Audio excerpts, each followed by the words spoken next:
તો ગાઈસ સવારે સવારે પહોંચી જાય છે પાછા ધાબા ઉપર અને અમે જો ઉપર નીકળશે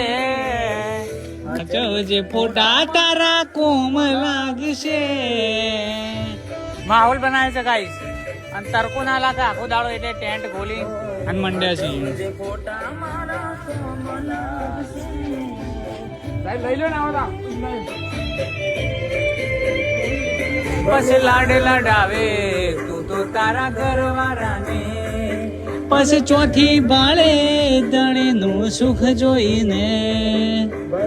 તો ગાઈસ ઉત્તરાયણ કરતા વાસી ઉત્તરાયણ ના દાડે થોડા પતંગ ઓછાએ ઉડતા ઘણી જગ્યાએ પણ મજા વધારે આવે કાલના થોડા થાકેલા હોય થોડી મોજ હોય પતંગ ઓછા હોય ચાલ્યા કરે તમાર પતિ તો નહીં છે ને પતંગ પતિ જાય તો અમારે જેમ હવે લૂંટવા જતા રહીએ અમે હવે લૂંટવા જઈએ